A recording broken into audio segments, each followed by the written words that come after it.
Hello, wine lovers! Welcome back to Joe's Wine Journal, my channel where you can find information about Italian wines, culture, food of Italy. So today we're diving into the heart of Piedmont, Barolo and Barbaresco, where two giants are battling over supremacy, Barolo and Barbaresco.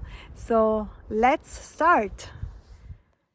So before we uncork the debate, let's take a quick stroll through the stunning Piedmont vineyards of the Langhe, my area, that give birth to these legendary wines. The rolling hills, the neatly aligned grapevines, it's a wine lover's paradise. Now, both Barolo and Barbaresco hail from the same grape variety, Nebbiolo, which is very famous for its bold tannin and its complex flavors. But the magic happens in the details. So the terroir, the soil, the climate, the winemaking techniques. It's like comparing two siblings with unique personalities. Barolo was thought to be invented in the mid 1800 by the Marquise Colbert and by Camillo Benso, the Count of Cavour. It was a very prestigious wine and it was very loved by the Savoy family who stayed in Turin. They were the first king in Italy, and Turin was the first capital back then. The longer history provides a certain prestige to Barolo.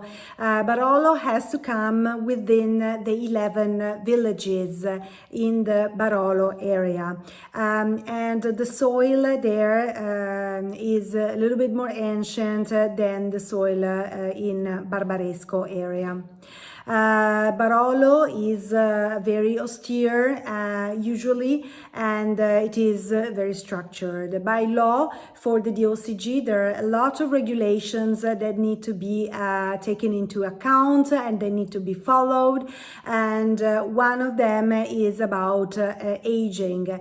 Barolo needs to be aged at least 18 months in oak barrels. Barbaresco is just 15 kilometers from Barolo and it encloses only 3 villages, so it's a very small area. Barbaresco at the heart of it, Treviso and Neve. It is Domizio Cavazza, professor at the Enology School in Alba, first really believed in Barbaresco when he founded the Cantina Sociale in 1894, and he named Barbaresco for the first time. Barbaresco was first a DOC and then got the DOCG in 1980. The average altitude of Barbaresco is slightly lower than Barolo. So it's about 250 and 300 meters above sea level, as opposed to Barolo area with this highest village in La Morra of over 500 meters. Barbaresco is very close to the Tanaro River, and this particular microclimate make the grapes usually ripen a little earlier than in Barolo, and the tannins are a little softer. By law, Barbaresco is aged 1 year less than Barolo in oak barrel. It's very interesting that there are such different expression of the same grape variety. So we're talking about 100% Nebbiolo, both Barolo and Barbaresco, but they are so different, and yet within the area, the Barolo and the Barbaresco area, there are very different NGA, so different cru that make the wines also very, very different. So as you pour yourself a glass of Barolo, take the time to observe the color, the ruby red with the garnet hints when aging. the aromas of rose, of cherry, strawberry, tar. You have also some forest floor. Barolo is a wine that needs patience, and you will be rewarded with an orchestra of flavors. So on one side we have Barolo, the wine of the kings and the king of wines, and just on the other side of the hill we have Barbaresco, the queen of wines. Barbaresco with his softer tannins, very sophisticated, very elegant, a little less muscular than the Barolo, but a beautiful wine as well. So it's very interesting, the battle between the two wines.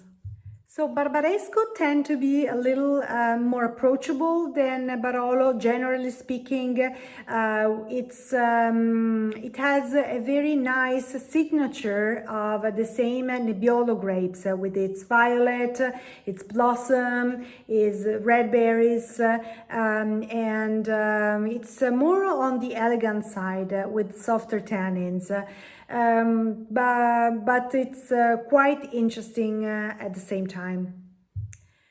The rules for pairing should be similar for both type of wines, but generally speaking, Barbaresco would have beautiful aromatics and silkier tannins, making it great even with lighter dishes. The astringency at the tannins in Barolo can cleanse the juicy fats for a meat on your palate, braised meat like veal in particular, which is very typical of Piedmont. All right, folks, so it's time for the final battle between Barolo and Barbaresco. So the epic showdown between the two is very tough. Whether you lean towards the power and the might of Barolo or the grace and the elegance of Barbaresco, I think that both wines never disappoint. So let me know which is your favorite and in the comment below.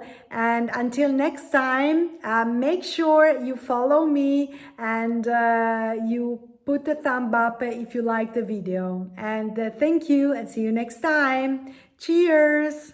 Bye bye.